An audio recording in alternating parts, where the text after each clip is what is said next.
ವಿಷ ಮಿಶ್ರಿತ ಪ್ರಸಾದ ದುರಂತ ಪ್ರಕರಣ ಅಂತಿಮ ಘಟ್ಟಕ್ಕೆ ತಲುಪಿದೆ ಪೊಲೀಸರ ತನಿಖೆ. ಇಂದು ಆರೋಪಿಗಳು ಕೋರ್ಟ್ ಮುಂದೆ ಹಾಜರಾಗುವಂತಹ ಸಾಧ್ಯತೆ ಇದೆ. ಸುಳುವಾಡಿ ಮಾರಮ್ಮ ದೇವಸ್ಥಾನದಲ್ಲಿ ವಿಷ ಮಿಶ್ರಿತ ಪ್ರಸಾದ ದುರಂತ ಸಂಬಂಧಪಟ್ಟಂತೆ ಅಂತಿಮ ಘಟ್ಟಕ್ಕೆ ಈಗ ತಲುಪಿದೆ ಪೊಲೀಸರ ತನಿಖೆ. ಇನ್ನೇನು ಇವತ್ತು ಆರೋಪಿಗಳನ್ನ ಕೋರ್ಟ್ ಮುಂದೆ ಹಾಜರುಪಡಿಸುವಂತ ಸಾಧ್ಯತೆ ಇದೆ. ಕೋರ್ಟ್ನ ಸುತ್ತ ಭಾರಿ ಭದ್ರತೆಯನ್ನ ಕಲ್ಪಿಸಲಾಗಿದೆ.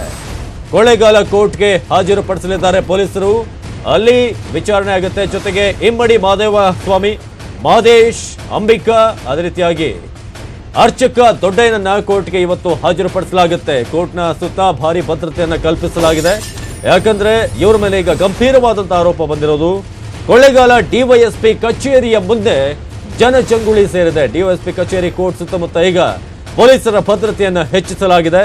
ಆರೋಪಿಗಳನ್ನ ಶಿಕ್ಷಿಸುವಂತೆ ಜನರು ತಮ್ಮ ಆಕ್ರೋಶವನ್ನ ವ್ಯಕ್ತಪಡಿಸ್ತಾ ಇದ್ದಾರೆ. ಇವರಿಗೆ ಕಠಿಣವಾದಂತಹ ಶಿಕ್ಷೆ ಆಗಲೇಬೇಕು ಅಂತ ಕೊಳ್ಳೇಗಾಲದ ಡಿವೈಎಸ್ಪಿ ಕಚೇರಿಯ ಮುಂದೆ ಜನಸಾಗರವೇ ಅಲ್ಲಿ ನೆರೆದಿದೆ. ಡಿವೈಎಸ್ಪಿ ಕಚೇರಿ ಕೋರ್ಟ್ ಸುತ್ತಮುತ್ತ ಪೊಲೀಸರ ಭದ್ರತೆಯನ್ನ ಕಲ್ಪಿಸಲಾಗಿದೆ. ಜನ ಅಲ್ಲಿ ಸಾರ್ವಜನಿಕರು ಆರೋಪಿಗಳನ್ನ ಕಠಿಣವಾಗಿ ಶಿಕ್ಷಿಸಬೇಕು ಅಂತ ಈಗ ಒತ್ತಾಯವನ್ನ ಮಾಡ್ತಿದ್ದಾರೆ. ಆರೋಪಿಗಳ ಒಂದು ಹೆಸರನ್ನ ನೋಡ್ತಾ ಇದ್ರೆ ಯಾರ್ಯಾರು ಇದ್ದಾರೆ ಇದರಲ್ಲಿ ಅಂತ. ಮಹಾದೇವ ಸ್ವಾಮಿ, ಕಿರಿಯ ಸ್ವಾಮೀಜಿ, ಅದೇ ರೀತಿಯಾಗಿ ಮಾದೇಶ್ ದೇವಸ್ಥಾನದ ಮ್ಯಾನೇಜರ್, ಅದೇ ರೀತಿಯಾಗಿ ಅಂಬಿಕಾ ಆತನ ಪತ್ನಿ, ಇನ್ನು ಅದೇ ರೀತಿಯಾಗಿ ಅರ್ಚಕ ಕೂಡ ಇದ್ದಾರೆ. ಈಗ ನಂದೀಶ್ ಅವರು ನಮ್ಮ ಜೊತೆ ದೂರವಾಣಿ ಸಂಪರ್ಕದಲ್ಲಿದ್ದಾರೆ. ನಂದೀಶ್, ಇದೀಗ ನಾವು ನೋಡ್ತಾ ಇದ್ದೀವಿ ನಮ್ಮ ಪ್ರತಿನಿಧಿ ನಂದೀಶ್, ಈಗ ಇವತ್ತು ಕೋರ್ಟ್ಗೆ ಅವ್ರನ್ನ ಪ್ರೊಸೀಡ್ ಮಾಡ್ಬೋದು, ಅಲ್ಲಿ ಪ್ರೊಡ್ಯೂಸ್ ಮಾಡ್ಬೋದು ಅಂತ ಏನೇನಾಗುತ್ತಾ ಇದೆ? ಜೊತೆಗೆ ಕೊಳ್ಳೇಗಾಲದಲ್ಲಿ ಯಾವ ರೀತಿಯಾಗಿದೆ, ಜನ ಏನಂತಿದ್ದಾರೆ ಅಂತ? ಖಂಡಿತ ಏನು 4 ಜನ ಪ್ರಮುಖ ಆರೋಪಿಗಳಿದ್ದಾರೆ, ಅವುಗಳನ್ನ ಈಗಾಗಲೇ ಪೊಲೀಸರು ತಮ್ಮ ವಶಕ್ಕೆ ತಗೊಂಡಿದ್ದಾರೆ. ಆದರೆ ಲೀಗಲೈಸ್ ಮಾಡೋದೊಂದೇ ಒಂದು ಬಾಕಿ ಇದೆ. ಹಾಗಾಗಿ ಅವ್ರನ್ನ ಇವತ್ತು ಮಧ್ಯಾಹ್ನದೊಳಗಡೆ ಕೊಳ್ಳೇಗಾಲದ ಹಿರಿಯ ಶ್ರೇಣಿ ನ್ಯಾಯಾಲಯಕ್ಕೆ ಹಾಜರುಪಡಿಸಿ ಎಲ್ಲಾ ಸಾಧ್ಯತೆಗಳು ಕಂಡುಬರ್ತವೆ. ಈ ಹಿನ್ನೆಲೆಯಲ್ಲಿ ಕುತೂಹಲ ಭರಿತರಾಗಿ ಜನರು ಇಲ್ಲಿ ಕಾಯ್ತಾ ಡಿವೈಎಸ್ಪಿ ಕಚೇರಿ ಮುಂದೆ ಮತ್ತು ನ್ಯಾಯಾಲಯದ ಮುಂದೆ ಸಾಕಷ್ಟು ಜನ, 100 ಜನ ಕುತೂಹಲದಿಂದ ಕಾಯ್ತಾ ಇದ್ದಾರೆ. ಈ ಹಿನ್ನೆಲೆಯಲ್ಲಿ ಏನಾದರೂ ಒಂದು ವ್ಯತ್ಯಾಸಗಳಾಗಬಹುದು, ಕಾನೂನು ಸುವ್ಯವಸ್ಥೆ ಆಗಬಹುದು ಅನ್ನೋ ದೃಷ್ಟಿಯಿಂದ ಪೊಲೀಸರು ಸಹ ವ್ಯಾಪಕ ಒಂದು ಭದ್ರತೆ ಕೈಗೊಂಡಿದ್ದಾರೆ.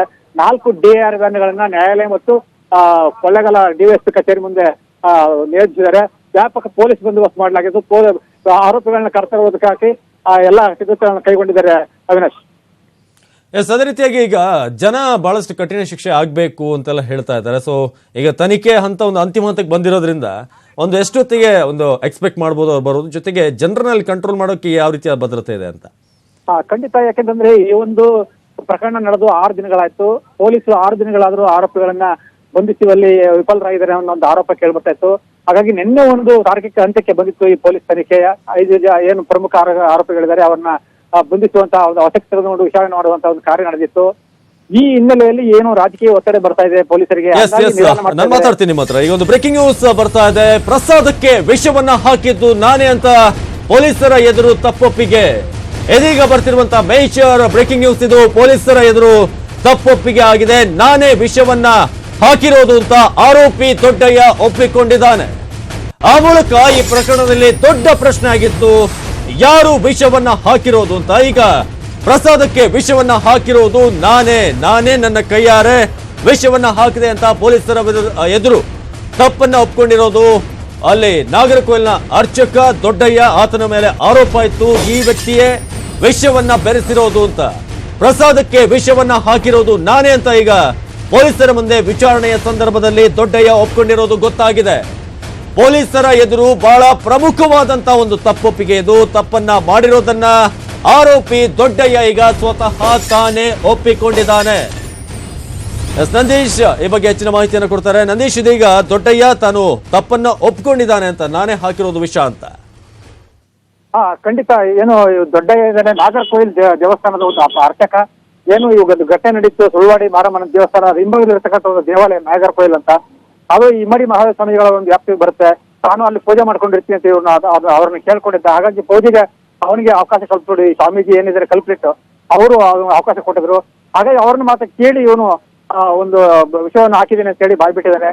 ಸ್ವಾಮೀಜಿ ಅವರು ವ್ಯವಸ್ಥಾಪಕ ಮಾದೇಶ್ ಮತ್ತು ಆತನ ಹೆಂಡತಿ ಅಂಬಿಕಾಗೆ ಈ ಪ್ಲಾನ್ ಮಾಡಿದ್ದಾರೆ. ಅಂಬಿಕಾ ಮತ್ತು ಮಾದೇಶ್ ಇಬ್ರು ಸಹ ಈ ದುಂಡಯ್ಯನನ್ನ ಆಯ್ಕೆ ಮಾಡಿಕೊಂಡು ಅವ್ರ ಮುಖಾಂತರ ವಿಚಾರಿಸಿದ್ದಾರೆ ಅಂತ ಹೇಳಿ ಗೊತ್ತಾಗಿದೆ. ಈಗ ದೊಡ್ಡಯ್ಯ ತಾನು ಆ ವಿಷಯ ಹಾಕಿರೋರಿಗೆ ಪೊಲೀಸರ ಮುಂದೆ ಬಾಯ್ಬಿಟ್ಟಿದ್ದಾನೆ ಅಂತ ಗೊತ್ತಾಗಿದೆ. ಅವಿನಾಶ್, ಇದ್ರ ಜೊತೆಗೆ ಈಗ ವಿಷ ಹಾಕ್ಸೋಕೆ ಸ್ವಾಮೀಜಿಯಿಂದಲೇ ಬಂದಿದ್ದು ಮಾಹಿತಿ ಇದೆಲ್ಲವೂ ಕೂಡ ಒಪ್ಕೊಂಡಿರೋದು ಅಥವಾ ಕೇವಲ ವಿಷ ಹಾಕಿದ್ ನಾನೇ ಅಂತ ಮಾತ್ರ ಅಥವಾ ಓವರ್ ಆಲ್ ಏನೇನ್ ಘಟನೆ ಆಯ್ತು ಎಲ್ಲವನ್ನು ಕೂಡ ಅಲ್ಲಿ ಒಪ್ಕೊಂಡಿರೋದ ಅಂತ? ತನಗೇನು ಗೊತ್ತಿಲ್ಲ. ಅಂಬಿಕಾ ಮತ್ತು ಮಾದೇಶ್ ಅವರು ಈ ತರ ಪ್ರಸಾದಕ್ಕೆ ನೀನು ಒಂದು ಇದಾಗಬೇಕು, ಅಲ್ಲಿ ಏನು ತೊಂದರೆ ಆಗೋದಿಲ್ಲ, ಕೇವಲ ವಾಂತಿ ಬದಿ ಆಗುತ್ತೆ, ನಿನ್ಗೇನು ತೊಂದರೆ ಆಗಲ್ಲ, ನಿನ್ಗೆ ಎಲ್ಲಾ ರೀತಿ ರಕ್ಷಣೆ ಕೊಡ್ತೀವಿ ಅಂತ ಹೇಳಿ ಆ ಒಂದು ಆಶ್ವಾಸನೆ ಕೊಟ್ಟು ಅವನ ಮುಖಾಂತರ ಅವನು ಒಬ್ಬ ಅಮಾಯಕ ಯಾರು ಇವನು ದೊಡ್ಡಯ್ಯ ಒಬ್ಬ ಪೂಜಾರಿ ಮತ್ತೆ ಅವಿದ್ಯಾವಂತ ಅವ್ನು ಇವ್ರ ಮಾತನ್ನ ಕೇಳ್ಕೊಂಡು ತನಗೆ ರಕ್ಷಣೆ ಸಿಗುತ್ತೆ, ತನಗೇನೋ ಆಗಲ್ಲ, ತನಗೊಂದಷ್ಟು ದುಡ್ಡು ಕಾಸು ಸಿಗುತ್ತೆ, ಮತ್ತೆ ಪೂಜಾರಿ ಏನು ನಾಗರಕೋಯಿಲ್ ದೇವಸ್ಥಾನದ ಒಂದು ಪೂಜೆ ಇರುತ್ತೆ ಅದನ್ನ ಮುಂದುವರ್ಸ್ಕೊಂಡು ಹೋಗೋದು ಅನ್ನೋ ಆಸೆಯಿಂದ ಅವ್ರ ಮಾತನ್ನ ಕೇಳಿ ಅವನು ಒಂದು ವಿಷಯವನ್ನು ಹಾಕಿದ್ದಾನೆ ಅಂತ ಗೊತ್ತಾಗಿದೆ. ನಂದೀಶ್, ಈಗ ವಿಚಾರಣೆ ಯಾವ ರೀತಿ ಆಗ್ತಿದೆ? ಒನ್ ಟು ಒನ್ ಒಬ್ಬೊಬ್ಬರನ್ನೇ ಕರೆಸಿ ವಿಚಾರಣೆನ ಅಥವಾ ಎಲ್ಲರನ್ನು ಕೂರಿಸಿ ಈಗ ಅವ್ರ ಮುಂದೆನೆ ಹೇಳಬೇಕು ಆತರ ಏನಾದ್ರು ಆಗ್ತಿದೆಯಾ ಯಾವ ರೀತಿ ಅಂತ? ಇಲ್ಲ, 4 ತಂಡಗಳನ್ನ ಮಾಡಿ ಈಗ 4 ಬೇರೆ ಬೇರೆ ದಿಕ್ಕುಗಳಿಗೆ ಆರೋಪಿಗಳನ್ನ ಕರ್ಕೊಳ್ಳಲಾಗಿದೆ. ಒಬ್ಬೊಬ್ಬರ ರಾಮಾಪುರ ಸ್ಟೇಷನ್ ಕರ್ಕೊಂಡು ಹೋಗಿದ್ದಾರೆ, ಮತ್ತೆ ಇನ್ನೊಬ್ಬರನ್ನ ಕೆಗುಡಿ ಅಂತ ಹೇಳಿ ಒಂದು ಗೆಸ್ಟ್ ಹೌಸ್ ಅಲ್ಲಿ ಕರ್ಕೊಂಡು ಹೋಗಿದ್ದಾರೆ, ಒಬ್ಬರನ್ನ ಮಾಮೂಲಿ ಸ್ಟೇಷನ್ ಮತ್ತೆ ಬೇರೆ ಬೇರೆ ಕಡೆ 4 ಕಡೆ ಕರ್ಕೊಂಡು ಹೋಗಿರೋ ಅಂತ ಮಾಹಿತಿ ಬಂದಿದೆ. 4 ಕಡೆ ಕರ್ಕೊಂಡೋಗಿ 4 ತಂಡಗಳನ್ನು ವಿಚಾರಣೆಗೊಳಪಡಿಸಿ ಅವರಿಂದ ಸತ್ಯಾಂಶವನ್ನು ಹೊರಬಿಡಿಸುವಂತ ಒಂದು ಪ್ರಯತ್ನ ನಡೆಸಿದ್ದಾರೆ. ಅಂತಿಮ ಹಂತಕ್ಕೆ ಬಂದಿದೆ ಅಂತ ಈಗ ನಮಗೆ ಮಾಹಿತಿ ಬಂದಿದೆ. ಇವತ್ತು ಎಷ್ಟೇ ಹೊತ್ತಾದ್ರೂ ಆರೋಪಿಗಳನ್ನ ನ್ಯಾಯಾಲಯಕ್ಕೆ ಕೊಳ್ಳೇಗಾಲ ನ್ಯಾಯಾಲಯಕ್ಕೆ ಹಾಜರುಪಡಿಸೋದು ಬಹುತೇಕ ಖಚಿತವಾಗಿದೆ. ಅವಿನಾಶ್, ಜೊತೆಗೆ ಚಿನ್ನಪ್ಪಿ ಅವರ ವಿಚಾರಣೆ ಕೂಡ ಆಗ್ತಿದೆ ಅಂತ, ಅವ್ರದ್ದು ಕೂಡ ಒಂದ್ ರೀತಿ ಜವಾಬ್ದಾರಿ ಆಗುತ್ತೆ, ಮುತುವರ್ಜಿ ವಹಿಸಬೇಕಾಗಿತ್ತು ಅನ್ನೋ ಒಂದು ಆರೋಪ ಕೂಡ ಕೇಳಿ ಬರ್ತಾ ಇದೆ. ಅಂದ್ರೆ ವಿಷ ಹಾಕುವಂತ ಒಂದು ಪರಿಸ್ಥಿತಿ ಬರಬಾರ್ದಿತ್ತು ಅಂತ. ಖಂಡಿತ ಚಿನ್ನಪ್ಪಿ ಒಂದು ಗೋಪುರ ಶಂಕುಸ್ಥಾಪನಾ ಸಮಾರಂಭವನ್ನ ಮುಂದಾಳತ್ವ ವಹಿಸಿಕೊಂಡು ಅದನ್ನ ನೆರವೇರಿಸ್ತಾ ಇದ್ರು. ಅಲ್ಲಿ ಏನೇ ಆಗೋಗಳು ಆದ್ರೂ ಅವ್ರು ಚಿನ್ನಪ್ಪಿನ ಜವಾಬ್ದಾರಿ ಹೊರಬೇಕಾಗತ್ತೆ. ಯಾಕಂದ್ರೆ ಚಿನ್ನಪ್ಪಿ ಅಡಿಗೆ ಮನೆ ಅಥವಾ ಎಲ್ಲ ಕಡೆ ಏನೇನು ಆಗುತ್ತೆ ಅಲ್ಲ ಆಗುವಗಳನ್ನ ನೋಡ್ಕೊಂಡಿರ್ಬೇಕಾಯ್ತು.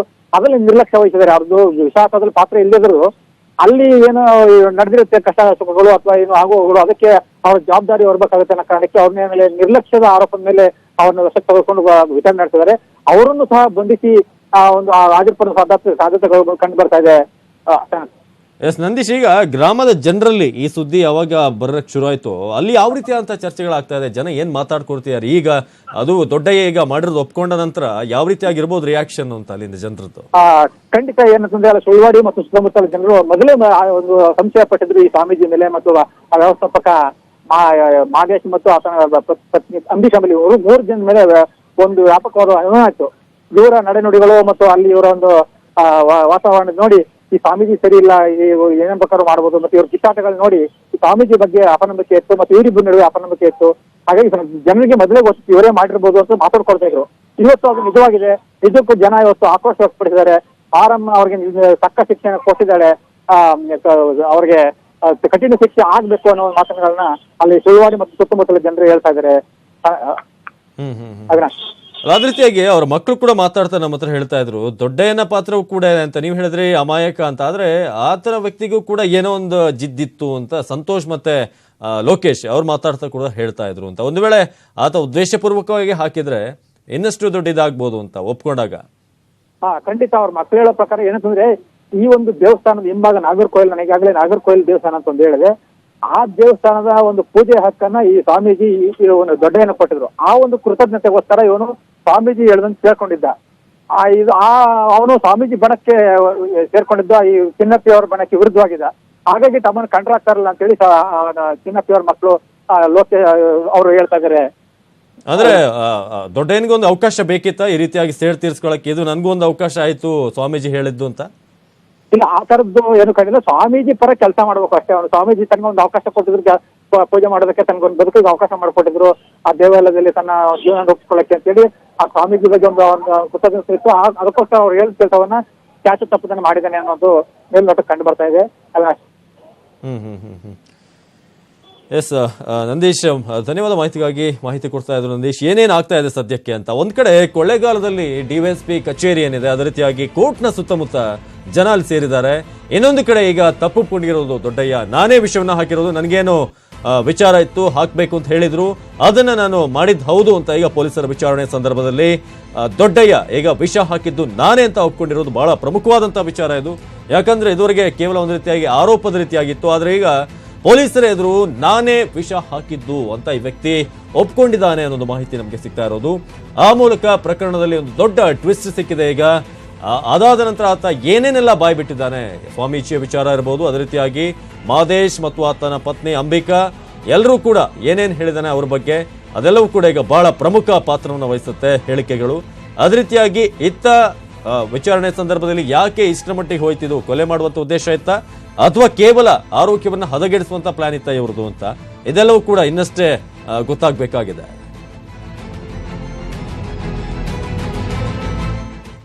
ಇನ್ನು ಸುಳ್ವಾಡಿ ವಿಷಪ್ರಸಾದ ಪ್ರಕರಣದ ವಿಚಾರಣೆ ವೇಗವಾಗಿ ನಡೀತಿದ್ದು ಅಡುಗೆ ಭಟ್ಟ ಪುಟ್ಟಸ್ವಾಮಿ ಮೇಲೂ ಕೂಡ ಪೊಲೀಸರಿಗೆ ಅನುಮಾನ ವ್ಯಕ್ತವಾಗಿದೆ. ಆದರೆ ಅಡುಗೆ ಭಟ್ಟ ಪುಟ್ಟಸ್ವಾಮಿ ಮಾರಮ್ಮನ ಮೇಲಾಣೆ, ನಾನು ಇಂಥ ವಿಷ ಹಾಕಿಲ್ಲ ಸ್ವಾಮಿ ಅಂತ ಹೇಳ್ತಿದ್ದಾನೆ. 2,000 ಸಂಬಳಕ್ಕೆ ಕೆಲಸ ಹೋದವ್ ನಾನು ಯಾಕೆ ವಿಷ ಹಾಕ್ಲಿ, ನನಗೆ ಅಂಬಿಕಾನೂ ಗೊತ್ತಿಲ್ಲ, ಅಂಬಿಕಾ ಪತಿ ಯಾರು ಅನ್ನೋದು ಕೂಡ ನಂಗೆ ಪರಿಚಯ ಇಲ್ಲ, ಸಾಲೂರು ಬುದ್ಧಿಯನ್ನ ಇತ್ತೀಚೆಗೆ ನೋಡೇ ಇಲ್ಲ ನಾನು, ನನ್ನ ಮೇಲೆ ದಯವಿಟ್ಟು ಅನುಮಾನ ಪಡಬೇಡಿ, ಅಲ್ಲದೆ ನಾನೇ ತಪ್ಪು ಮಾಡಿದ್ದೇನಂತಾದ್ರೆ ಶಿಕ್ಷೆ ಕೊಡಿ, ನಾನಂತೂ ವಿಷ ಹಾಕಿಲ್ಲ ಅಂತ ಹೇಳಿದ್ದಾರೆ. ಆ ಥರ ಮಾಡೋಗಿದ್ರೆ ನಾನೇ ನನ್ನ ಕಷ್ಟ ನಾವು ಅನ್ಭವಿಸೋದೇ ಕಷ್ಟವಾಗಿದೆ, ಇನ್ನೊಬ್ಬರದೆಲ್ಲ ಇದು ಮಾಡ್ತಾನೆ ನನಗೇನು ತಾಣೆ ಬರೇ